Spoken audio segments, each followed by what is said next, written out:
तो जय मसीह की। सभी को जय मसीह की।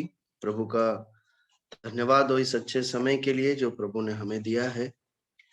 हम आज कुछ देर परमेश्वर के वचन पर मनन करने के लिए एक भाग को देखेंगे। मत्ती रचित सुसमाचार, मत्ती का सुसमाचार और उसका 13 अध्याय और उसकी 24 आयत से 30 आयत तक हम पढ़ेंगे और उसके बाद 36 आयत से 43 आयत तक पढ़ेंगे। Matthew chapter 13 verse 24 to 30 and 36 to 43। कोई भी भाई या बहन जिसे प्रभु अगुवाई करे पढ़ने में सहायता करे।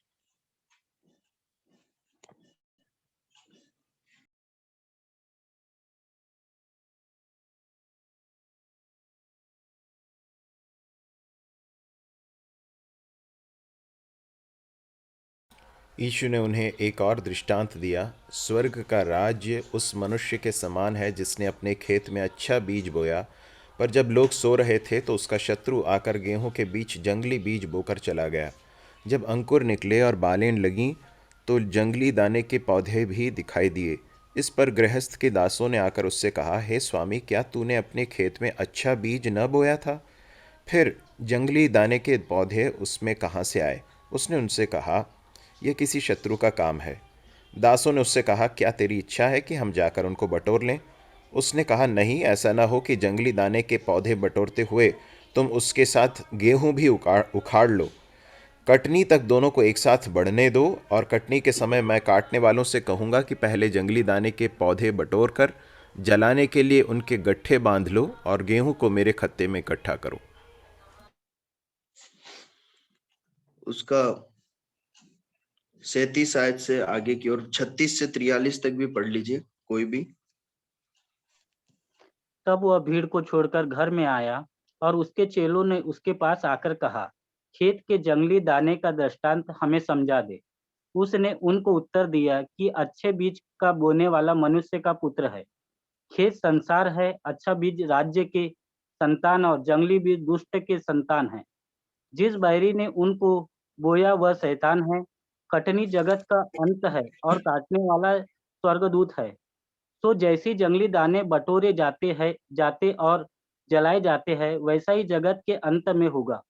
मनुष्य का पुत्र अपने स्वर्गदूतों को भेजेगा और वो उसके राज्य में से सब ठोकर के कारणों को और कुकर्म करने वालों को इकट्ठा करेंगे और उन्हें आग के कुंड में डालेंगे। वहां रोना और दांत पीसना होगा। उस समय धर्मी अपने पिता के राज्य में सूर्य के नाई चमकेंगे। जिसके कान हो वह सुन ले। परमेश्वर अपने वचन के पढ़े और सुने जाने पर बहुतायत से आशीष दे। आइए हम प्रार्थना करें। हमारे प्रभु, आपके वचन को अपनी करुणा अनुग्रह से आप ही हमें समझा दीजिए, हमसे बातें कीजिए प्रभु, और आपका वचन बड़ी सामर्थ के साथ हमसे इस समय व्यवहार करे प्रभु। मनुष्य के ज्ञान प्रभु हमारे जीवन को कभी नहीं बदल पाएंगे प्रभु। मनुष्य के शब्द प्रभु हमारा केवल मनोरंजन कर सकते हैं, लेकिन प्रभु आपके शब्द, आपके वचन हमारे जीवन को नया बना सकते हैं प्रभु, और आपके राज्य के लिए तैयार और ग्रहण योग्य कर सकते हैं प्रभु। हम समर्पण करते हैं। हमारे जीवन में कुछ भी रुकावट पाप है, हमें क्षमा कर दीजिए, और प्रभु आपके वचन के साथ हमसे डील करें, आपसे प्रार्थना है प्रभु यीशु मसीह के नाम में, आमीन। हमने एक बहुत ही परिचित एक भाग को पढ़ा है और कई बार हमने इस पर मनन किया है। एक बार फिर कुछ महत्वपूर्ण बातों को इस भाग से सीखने की, मनन करने की कोशिश करेंगे। हम कुछ आयतों को पढ़ते जाएंगे और जल्दी से हम इस पर मनन करेंगे। मत्ती 13 अध्याय और उसकी 24वीं आयत में इस प्रकार लिखा है, उसने उन्हें एक और दृष्टांत दिया कि स्वर्ग का राज्य उस मनुष्य के समान है जिसने अपने खेत में अच्छा बीज बोया। और जब इस दृष्टांत को प्रभु यीशु मसीह समझाते हैं तो आगे की आयतों में बताते हैं कि ये जो अच्छा बीज बोने वाला ये कौन है? ये परमेश्वर का पुत्र प्रभु यीशु मसीह। पहली बात जो हम इस दृष्टांत से सीख सकते हैं, इस भाग से सीख सकते हैं, वो ये है, मैं प्रभु यीशु मसीह के द्वारा बोया गया एक अच्छा बीज हूं। मैं प्रभु यीशु मसीह के द्वारा बोया गया एक अच्छा बीज हूं। अब देखिए, जब ऐसा कहा जाता है या ऐसा लिखा है कि मैं प्रभु यीशु मसीह के द्वारा बोया गया एक बीज हूं, तो ये चाहे साधारण सुनाई दे या दिखाई दे, लेकिन ये अपने आप में बहुत ही गंभीर और महत्वपूर्ण बात है। आपको मालूम है, यहाँ पर जो वर्णन है वो गेहूं की खेती का वर्णन है। मुझे नहीं मालूम आप में से कितने लोग जानते हैं कि गेहूं की खेती का बीज कैसे बोया जाता है। मैं जब इस बात पर मनन कर रहा था तो मुझे भी नहीं मालूम था कि गेहूं कैसे बोया जाता है। तो मेरे ऑफिस में कुछ लोग हैं जो जिनके पिताजी लोग खेती का काम करते हैं, तो मैंने एक को बिठाया और पूछा, मैंने बोला, भाई तुम्हारे घर में तो खेती होती है, तो मुझे बताओ, यदि मेरे पास एक जमीन है और मुझे उसमें गेहूं का बीज बोना है, मतलब गेहूं की खेती करनी है, तो कैसे होगी वो खेती? तो उसने मुझे बताया। अब जरा आप उस प्रोसेस को समझिए, तब आपको समझ में आएगा कि जब बीज बोने की बात की जा रही है, या जब परमेश्वर का वचन बताता है कि मैं और आप एक बीज के समान प्रभु यीशु मसीह के द्वारा बोए गए हैं, तो ये क्या ही महत्वपूर्ण है। उसने मुझे इस प्रकार कहा, बोले, सर सबसे पहले तो आपको जो है वो खेत जो है ना, आपकी जमीन है, उसको एक खेत के रूप में बीज बोने के लिए तैयार करना पड़ेगा। आपको उसमें एक ट्रैक्टर चलाना पड़ेगा, उसके पीछे कुछ औजार लगे होते हैं, और वो इस प्रकार से होते हैं कि वो जमीन को प्रॉपर खोद देते हैं। फिर खोदने के बाद जो बड़े बड़े पत्थर और बड़े बड़े मिट्टी के ढेले निकले हैं, उन्हें हटाना है वहां से। ठीक है, ऐसा उन्होंने बताया। मैंने बोला, क्या उसके बाद बीज बो सकते हैं? बोले नहीं। बोले उसके बाद उस बीज को बोने के लिए नमी, पानी का छिड़काव करना पड़ता है, उसको नमी देनी पड़ेगी। उसके बाद नमी दी जाती है, उसके बाद एक और बार हल चलाया जाता है, उसके बाद बीज बोया जाता है, उसके बाद बीज बोने के बाद कुछ समय के बाद वापस एक बार और पानी देने की जरूरत पड़ती है। वो इस प्रकार बता रहे थे कि लगभग 3 बार गेहूं की खेती में पानी देने की जरूरत होती है, और लगभग 3 महीने में वो पककर तैयार होती। जब पौधे निकलने लगते हैं, तब कुछ दूसरे पौधे भी उगते हैं। ये वो मुझे बता रहे थे कि कुछ दूसरे फालतू के व्यर्थ पौधे भी उगते हैं, उनको भी छांटना पड़ता।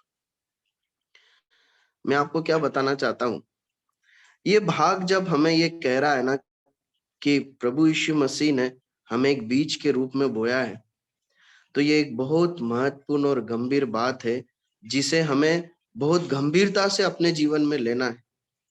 मैं जहां पर भी हूं, मैं जिस कलीसिया में हूं, जिस परिवार में हूं, जिस जगह में हूं, परमेश्वर के पुत्र प्रभु यीशु मसीह के द्वारा बड़े परिश्रम से, बड़े योजनाबद्ध तरीके से तैयार करके वहां रखा गया हूं, वहां पर बोया गया।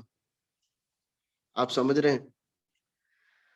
हो सकता है कि प्रभु यीशु मसीह ने इस बीज को बोने के लिए कई मजदूरों का उपयोग किया हो, जैसे हमारे माता पिता जो जो हमें परमेश्वर के विषय में सिखाते हैं। हो सकता है कलीसिया के कोई भाई, कलीसिया के अगुवे, या कई और लोग जिन्होंने हम पर परिश्रम किया। प्रियो, ये भाग हमें एक पहली महत्वपूर्ण बात सिखाता है, वो ये है कि मैं प्रभु यीशु मसीह के द्वारा बोया गया एक अच्छा बीज हूं। मैं एक अच्छा बीज हूं जिसे प्रभु यीशु मसीह ने बहुत ही परिश्रम और योजनाबद्ध तरीके से बोया है। ठीक है, आगे बढ़ते हैं, हम दूसरी बात की ओर आते हैं। दूसरी बात हम इस भाग पर मनन करने से सीखते हैं, मैं फलवंत होने के लिए बोया गया हूं। आप समझ रहे हैं? एक बीज जब बोया जाता है तो वो फलवंत होने के लिए बोया जाता है। जब मैं बोया गया हूं, परमेश्वर का वचन ऐसा बताता है, तो मैं फलवंत होने के लिए बोया गया हूं। देखिए एक आयत पढ़िए इसे समझने के लिए, जल्दी से पढ़ने में मदद कीजिएगा। लूका रचित सुसमाचार 13 अध्याय 7 आयत। लूका का सुसमाचार 13 अध्याय 7 आयत, जल्दी से पढ़िए।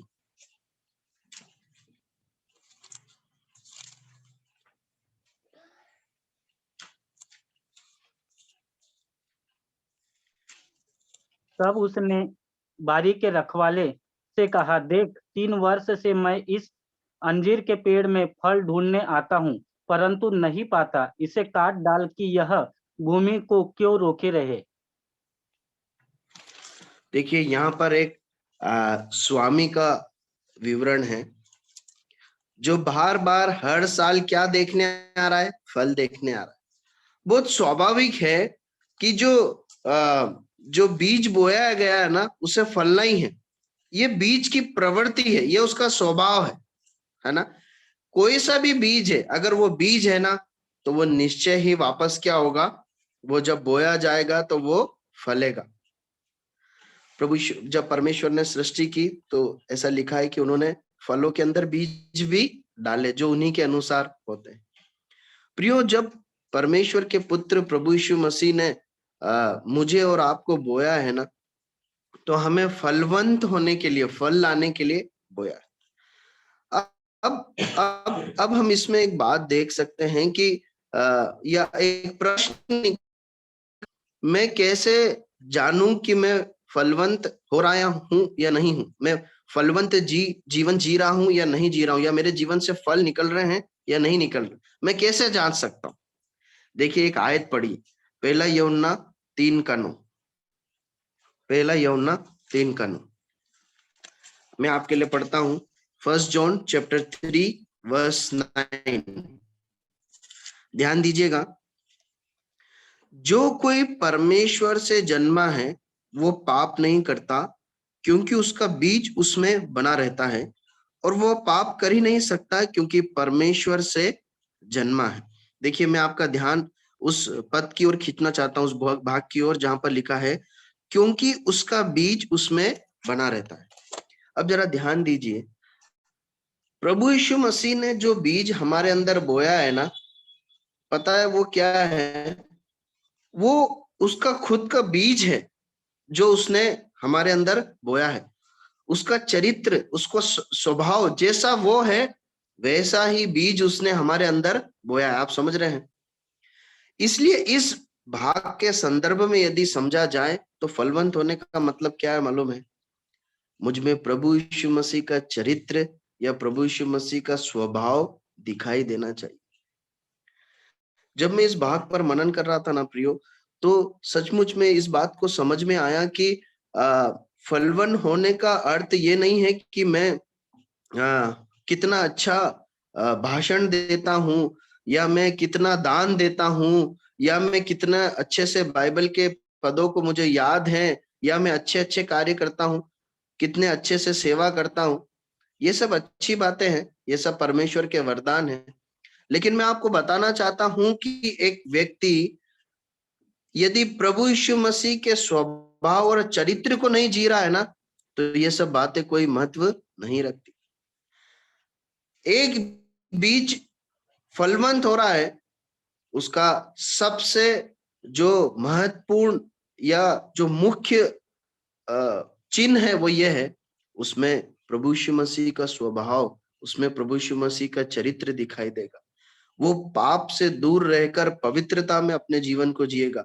उसकी बातों में, उसके परिवार और कलीसिया के साथ और संसार के साथ संबंधों में, उसके निर्णयों में, उसके कार्यों से, उसकी जीवन शैली से समझ में आएगा वो किन बातों में रुचि रखता है। इस बात से समझ में आएगा कि वो फलवंत हो रहा है या नहीं हो रहा है।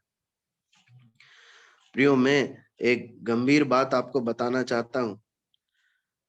ऐसा संभव है कि बिना प्रभु यीशु मसीह का स्वभाव या चरित्र रखे हम अनेक धार्मिक कार्यों को करें, सभाएं में जाएं, बाइबल पढ़ें, और बड़े कुछ काम सेवा में कर सकते हैं। लेकिन सच्चे फलवंत होने का अर्थ यह है, जो बीज बोया गया उसी के फल हमारे अंदर दिखाई देना चाहिए। और वो बीज क्या है? प्रभु यीशु मसीह वो बीज है। प्रियो, आपको मालूम है प्रभु यीशु मसीह चोरों को, व्यभिचारी लोगों को, डाकुओं को अपने पास बुलाते हैं। क्यों बुलाते मालूम है? कि उन्हें शुद्ध कर दें और उसके बाद वो वापस जाकर वही काम ना करे, परंतु अपने चरित्र को जिए। हाँ, प्रभु यीशु मसीह के चरित्र को जिए। पहले जैसा भी जीते थे, लेकिन अब प्रभु यीशु मसीह के बलिदान और लहू में शुद्ध होने के बाद प्रभु यीशु मसीह का चरित्र, प्रभु यीशु मसीह का जीवन जीने और प्रभु यीशु मसीह के समान बनने के लिए मुझे और आपको बोया गया है। जिस भी स्थान पर हम हैं रखा गया। प्रभु सहायता करे इन सत्यों को समझने के लिए और उसके अनुसार करने के लिए। तीसरी बात देखते हैं, हम आगे बढ़ते हैं। हम इसकी 25वीं आयत को पढ़ते हैं। पर जब लोग सो रहे थे तो उसका बेरी आकर गेहूं के बीच जंगली बीज बोकर चला गया। तीसरी बात जो हम सीखते हैं वो ये है कि शैतान भी बीज बोता है। परमेश्वर का पुत्र प्रभु यीशु मसीह बीज बोता है, हमने सीखा। लेकिन ये आयत हमें बताती है, 25वीं आयत, की शैतान भी बीज बोता है।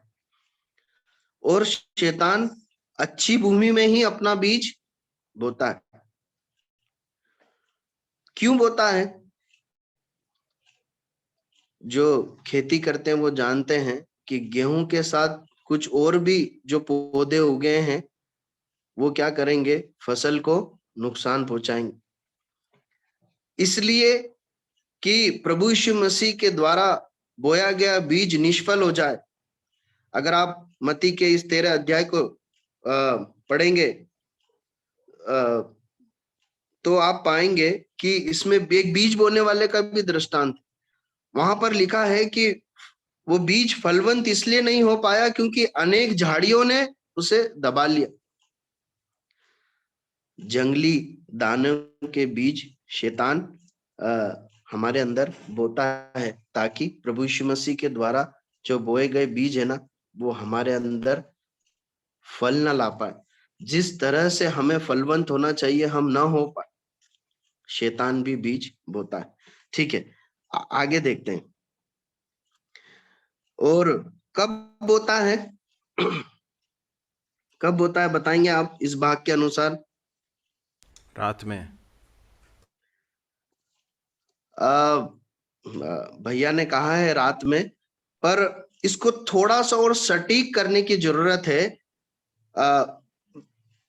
जब सोते हैं, देखिए आप समझिए, ठीक बात है, रात में बोता है, लेकिन इसको और अप्रोप्रिएट करने के लिए यहाँ पर लिखा गया है परमेश्वर के आत्मा ने कि जब सोते हैं, मतलब यदि रात में भी जाग रहे हैं तो सतर्क हैं तो शैतान बीज बो नहीं पाएगा। हाँ, दुश्मन, समझ रहे हैं आप? लेकिन जब हम लापरवाह हो जाते हैं ना, तब शैतान अपना बीज बोता है। अब इस बात को समझने की कोशिश कीजिए। शैतान इतना धूर्त और चतुर है कि वो इतना चतुर है कि वो जानता है, वो अच्छी भूमि में बीज बोता है ना। आप समझ रहे हैं? वो बीज जो अच्छी भूमि प्रभु यीशु मसीह के द्वारा तैयार की गई है, वो उसमें बीज बोता है। वो भी जानता है अच्छी भूमि में बीज को बोना है। उसके बाद वो तब बीज बोता है जब हम लापरवाह होते हैं।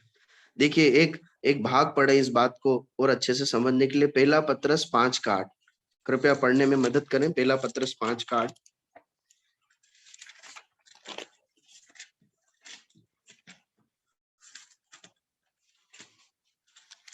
पहला पत्रस 5:8। सचेत हो और जागते रहो, क्योंकि तुम्हारा विरोधी शैतान गरजने वाले सिंह के समान इस खोज में रहता है कि किसको फाड़ खाए। ठीक है, अब जरा इस बात को समझने की कोशिश कीजिए। शैतान जो है वो हर समय इस ताक में रहता है कि कब हमला करे, कब फाड़ खाए। ठीक है, और अभी हमने देखा कि जब हम लापरवाह होते हैं तब शैतान बीज, जंगली बीज बोता है। देखिए, इसका मतलब ये नहीं है कि जब हम बहुत आत्मिक रीति से बलवंत सामर्थ्य जीवन जी रहे हैं, आज्ञाकारिता में जीवन जी रहे हैं, परमेश्वर के आत्मा में परिपूर्ण जीवन जी रहे हैं, तब शैतान हमला नहीं करेगा, ऐसा नहीं है। क्योंकि हम प्रभु यीशु मसीह की परीक्षा में देखते हैं कि जब प्रभु यीशु मसीह आत्मा से परिपूर्ण थे, जब उपवास प्रार्थना कर रहे थे, तब शैतान उनके पास प्रलोभन को लेकर आया। तो शैतान हर समय पर प्रलोभन भेजता है या बुरे बीज, जंगली बीज, बुराइयां हमारे अंदर डालने की कोशिश करता है। लेकिन इस भाग के अनुसार समझने की बात यह है कि जब हम अपने जीवन में लापरवाह हो जाते हैं, जब हम लापरवाही में सोते रहते हैं, तब वो बीज बोने में सफल हो जाता है। वो बीज बोने का, हमला करने का, नाश करने का काम तो हर समय करता रहता है, उसमें लगा रहता है। लेकिन वो सफल कब होता है? जब हम लापरवाह हो जाते, जब हम अपने आंखों को पवित्र बनाए रखने के विषय में लापरवाह हो जाते हैं, जब हम अपने वैचारिक जीवन में लापरवाह हो जाते हैं और किसी भी विचार को अपने अंदर आनंद करने के लिए आने देते हैं, तब वो बीज बोता है। जब हम परमेश्वर के वचन को पढ़ने, प्रार्थना करने, कलीसिया की सभाओं को स्थान देने, अपने भाई बहनों से प्रेम करने, आज्ञा मानने, इन सब बातों के प्रति लापरवाह हो जाते हैं, अपने मसीह जीवन को ऐसे ही खर्च करने लग जाते हैं ना, तब क्या होता है मालूम है? तब वो समय है जब शैतान सफल हो जाता है। किस बात के लिए?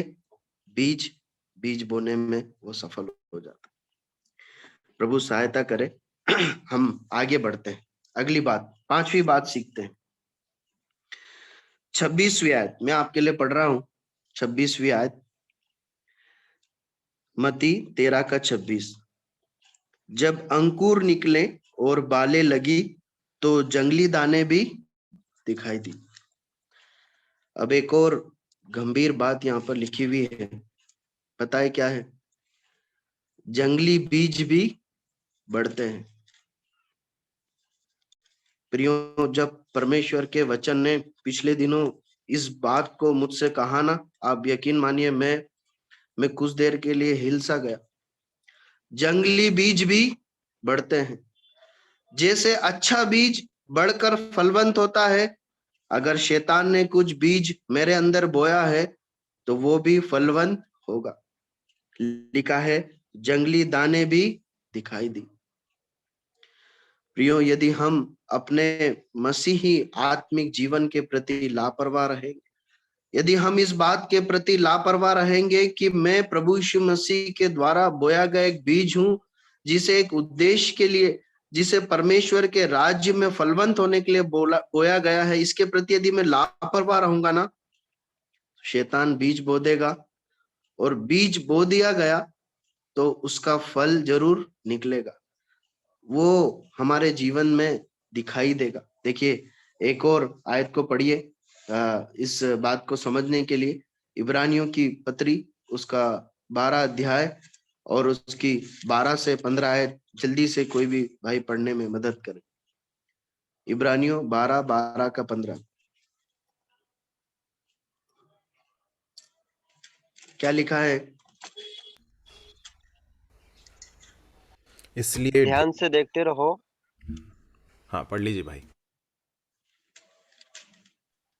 ध्यान से देखते रहो, ऐसा न हो कि कोई परमेश्वर के अनुग्रह से वंचित रह जाए, या कोई कड़वी जड़ फूटकर कष्ट दे और उसके द्वारा बहुत से लोग अशुद्ध हो जाए। देखिए, यहाँ पर लिखा है कि ध्यान रहे, कोई कड़वी जड़ फूटकर अशुद्ध ना कर दे, है ना। और आप वहां पर लिखा, 2 बातें हम सीखते हैं। पहली बात, सावधान रहना है कि कोई कड़वी जड़, कोई बुरी जड़, जंगली जड़ हमारे जीवन से ना निकल पड़े। इस बात के प्रति मेरी और आपकी जिम्मेदारी है कि मेरे जीवन में ऐसा नहीं होना चाहिए। और दूसरी गंभीर बात क्या है मालूम है? जब भी कोई जंगली बीज की जड़ हमारे अंदर से निकलती है ना, वो मुझे ही नुकसान नहीं पहुंचाएगी, परंतु मेरे भाई बहनों को भी वो नुकसान पहुंचाएगी। वहां लिखा है कि कई लोग अशुद्ध ना हो जाए। देखिए कितना गंभीर और महत्वपूर्ण ये वचन है जो परमेश्वर आज हमें दे रहा है। यदि मैं अपने जीवन में लापरवाही से अपने जीवन को जीऊंगा ना, या मैं कहीं चूक हो जाऊंगा और शैतान कोई सा भी बीज, किसी प्रकार का भी बीज यदि मुझ में बो देगा, उसका अंततः परिणाम क्या होगा? वो मेरे अच्छे बीज को नुकसान पहुंचाएगा।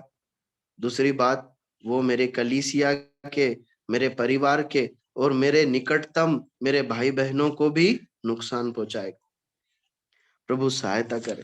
प्रभु इन वचनों के अनुसार इन्हें समझने और इसे करने के लिए मदद करे। हम आगे बढ़ते।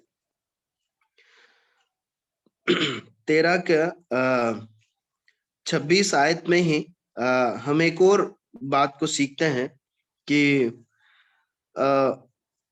आप बता सकते हैं कब पता चला कि जंगली बीज उगे हैं?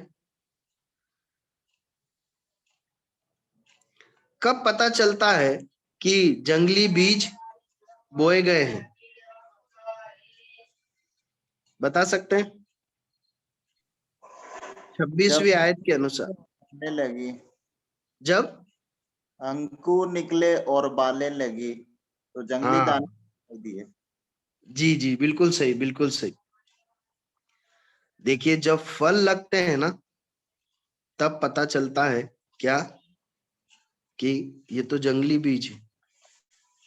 जब बीज बोया गया तब किसी को पता नहीं चला। जब शैतान जंगली बीज बोता है ना, तो पता नहीं चलता कि वो क्या बो रहा है ना, वो बो देता है।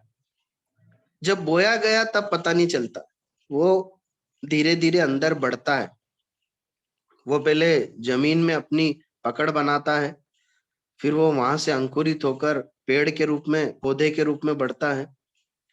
जब बालें आती है तब समझ में आता है कि क्या है, ये तो जंगली है। प्रियो, ये हमारे मनुष्य या ये हमारे मसीह जीवन के एक सजीव चित्र का एक वर्णन है जो हम यहाँ पर देखते हैं।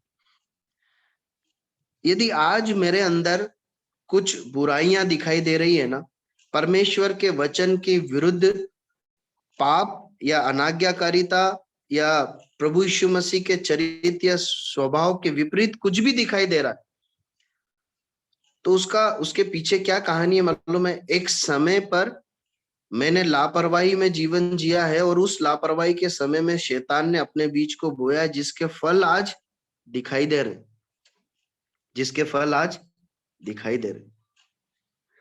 देखिए एक भाग को पढ़िए इसे समझने के लिए। लूका का सुसमाचार उसका 6 अध्याय उसका 43 और 44वीं आयत। लूक चैप्टर 6 वर्स 43-44 जल्दी से पढ़े।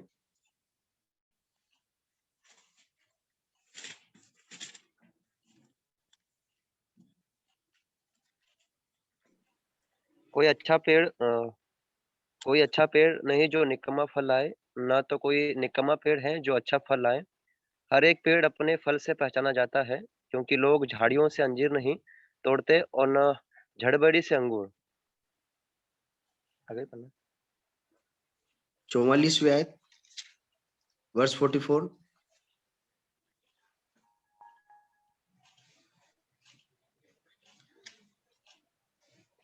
वर्स 44 एक बार और पढ़ लीजिए। हर एक पेड़ अपने फल से पहचाना जाता है, क्योंकि लोग झाड़ियों से अंजीर नहीं तोड़ते, न झड़बेरी से अंगूर। हर एक पेड़ उसके फल से पहचाना जाता है। फल क्या है? हमने देखा था, हम जो बोलते हैं, हम जो व्यवहार करते हैं, हम जो निर्णय लेते हैं, हमारी इच्छाएं जो हैं वो प्रकट करती है कि हम क्या फल है हमारे। प्रियो, बहुत जरूरी है कि हम जांचें कि आज इस समय हमारे अंदर कैसे फल दिखाई देते। यदि कुछ भी ऐसा हमें दिखाई देता है जो समझ में आता है, प्रभु यीशु ये तो आपने नहीं बोया है, ये तो बेरी का काम है, क्या करना है? प्रभु के पास जाकर प्रार्थना करना है कि वो हमसे दूर हो। ठीक है, आगे बढ़ते हैं, आगे बढ़ते हैं। 27वीं आयत में पढ़ते हैं, वर्स 27, मत्ती 13:27। वहां पर इस प्रकार लिखा है, इस पर गृहस्थ के दासों ने आकर उससे कहा, हे स्वामी, क्या तूने अपने खेत में अच्छा बीज न बोया था? फिर जंगली दाने के पौधे उसमें कहां से आए? अगली 7वीं महत्वपूर्ण बात जो हम सीखते हैं वो ये है, हमारे अंदर जो फल लग रहे हैं ना, ये दूसरों के द्वारा पहचान लिए जाते हैं। आप समझ रहे हैं? यदि मैं अपने जीवन के प्रति अभी भी लापरवाह हूं, लेकिन मेरे जीवन से जो फल दिखाई देंगे वो मेरे कलीसिया के भाई बहन और अगुवे और मेरे परिवार के लोग पहचान लेंगे कि क्या उग रहा है। यहाँ पर हम देखते हैं वो मजदूर क्या बोलते हैं, मजदूर स्वामी से बोलते हैं कि हे स्वामी, क्या तूने खेत में अच्छा बीज नहीं बोया था? फिर ये जंगली दाने के पौधे उसमें कहां से आए?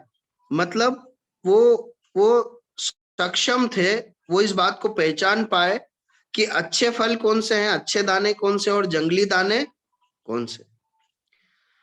प्रियो, मैं आपको एक बात बताना चाहता हूं, जो बीज गुप्त में शैतान बोएगा ना, उसके फल जो है वो गुप्त पे नहीं परंतु सार्वजनिक रूप से प्रकट हो जाएंगे। आप समझ रहे हैं? पाप कभी छुपा नहीं रहेगा, वो प्रकट हो जाएगा। और परमेश्वर के वचन का सिद्धांत है, वो कलीसिया पर, कलीसिया के अगुवों पर, कलीसिया में भाई बहनों पर और परमेश्वर के लोगों पर, संसार पर वो प्रकट हो जाता। यही कलीसिया का सिद्धांत। इसलिए हम जो है, मैं और आप अपने जीवन को एक लापरवाही से नहीं जी सकते कि हम अपने गुप्त में कुछ भी करते फिरे। जो गुप्त में होगा वो एक दिन सबके सामने प्रकट हो जाएगा। ठीक है, प्रभु सहायता करे। हम कुछ अंतिम बातों को देखकर समाप्त करेंगे। 13 अध्याय की 30 आयत को पढ़िए। 13 अध्याय की 30 आयत मैं पढ़ता हूं आपके लिए। कटनी तक दोनों को एक साथ बढ़ने दो, और कटनी के समय में काटने वालों से कहूंगा कि पहले जंगली दानों के पौधे बटोर कर जलाने के लिए उनके गट्ठर बांध लो, और गेहूं को मेरे खत्ते में इकट्ठा करो। और इसके आगे कुछ और आयतों को पढ़ेंगे। 40 से 43 तक मैं आपके लिए पढ़ रहा हूं। सो जैसे जंगली दाने बटोरे जाते और जलाए जाते हैं, वैसा ही जगत के अंत में होगा। मनुष्य का पुत्र अपने स्वर्गदूतों को भेजेगा, और वे राज्य में से सब ठोकर के कारणों और कुकर्म करने वालों को इकट्ठा करेंगे और उन्हें आग के कुंड में डालेंगे। वहां रोना और दांत का पीसना होगा। उस समय धर्मी अपने पिता के राज्य में सूर्य की नाई चमकेंगे। जिनके कान हो वह सुन ले। देखिए, जंगली बीज और अच्छे बीज साथ में बढ़ते जरूर है ना।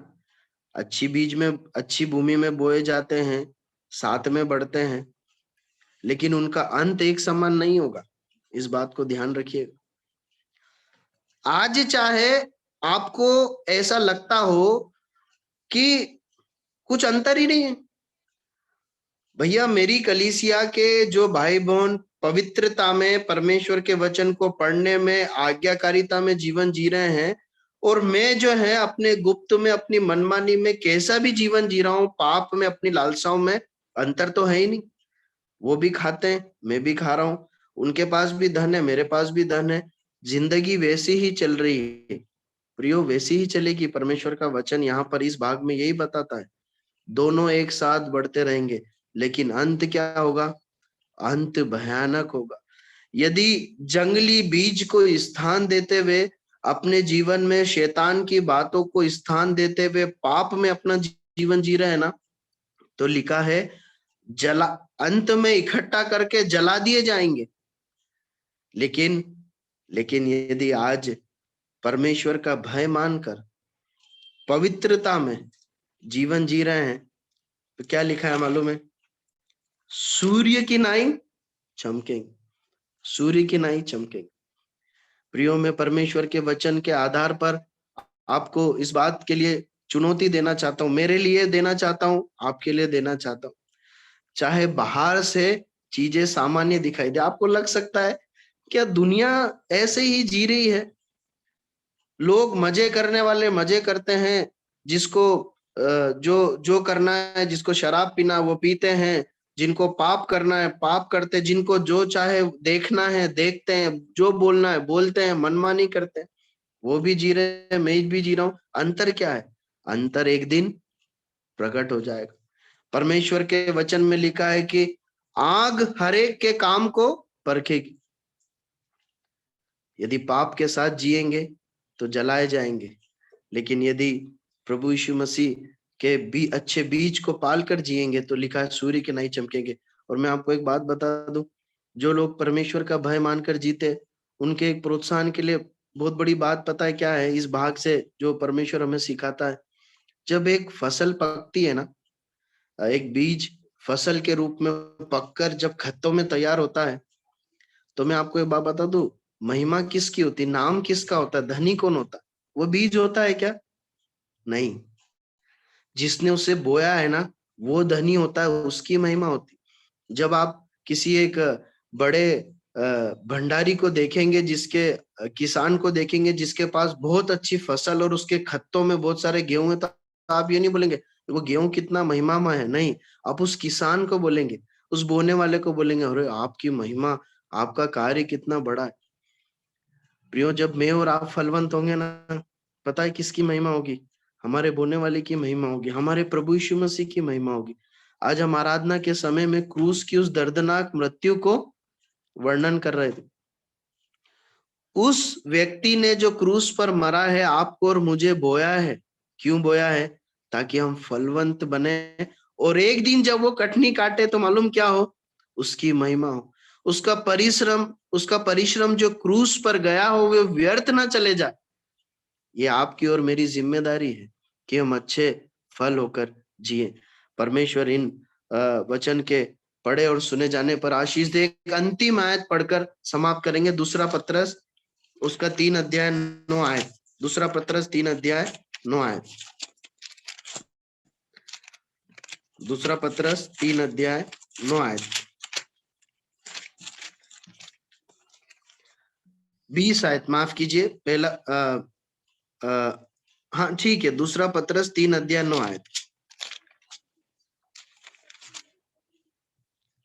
क्या लिखा है? प्रभु अपनी प्रतिज्ञा के विषय में देर नहीं करता, जैसी देर कितने लोग समझते हैं, पर तुम्हारे विषय में धीरज धरता है और नहीं चाहता कि कोई नाश हो, वरन यह कि सबको मन फिराव का अवसर मिले। देखिए, प्रभु यीशु है ना, बहुत धीरजवंत है, वो धीरज धरता है। उस जो है अंगूर की बारी में जो अंजीर का वृक्ष लगा हुआ था, उसके बारे में ऐसा लिखा है कि वो किसान वो कहता है मालिक की, प्रभु मुझे और मेहनत करने दे, ये इस साल और फलेगा, 3 साल तो हो गए, मेरे को और समय दिया जाए कि मैं मेहनत करूं कि फले। प्रियो, हमारा प्रभु यीशु मसीह धीरज धरता, मालूम किस बात के लिए? कि हम फलवंत होंगे। उसके द्वारा बोया गया बीज फलवंत होगा। वो बहुत जल्दीबाजी में उस बीज को वापस उखाड़ नहीं देता। आपको पता है, इसलिए और आप और मैं आज इस धरती पर जीवित हैं और हमारा जीवन नाश नहीं हुआ, ना हम मृत्यु के द्वारा नाश किए गए, ना हमारा आत्मिक जीवन प्रभु ने नाश किया, उसे गार्ड करता है प्रभु। इस दृष्टांत में एक बात और सीखते हैं, मालूम है कि जब एक बीज के रूप में हम है ना, तो बीज का बोने वाला और उसके मजदूर हमें गार्ड भी करते हैं। क्योंकि देखिए वहां मजदूर क्या बोल रहे हैं वो बोने वाले से कि स्वामी आप बोले तो हम इन्हें उखाड़े क्या, जंगली बीजों को, ताकि जो है अच्छे बीज उग सके। प्रभु कहते नहीं कि ऐसा ना हो कि तुम वो बीज भी उखाड़ दो। मतलब जब हम इस मसीह जीवन को जी रहे हैं तो हमारा प्रभु यीशु मसीह है, हमारे फलवंत होने के लिए जो चीजें देना है वो देगा, वो रक्षा करेगा, वो अनुग्रह देगा, वो सामर्थ्य देगा। बस बात क्या है, हम तैयार हैं क्या समर्पण के साथ जीने के लिए? हम तैयार हैं क्या फलवंत होने के? परमेश्वर इन वचनों के द्वारा मुझसे और आपसे बात करे, व्यवहार करे और अपने वचन को मेरे और आपके जीवन में आशीष करके दे। प्रभु के नाम की महिमा। कोई भी भाई प्रार्थना करें और समाप्त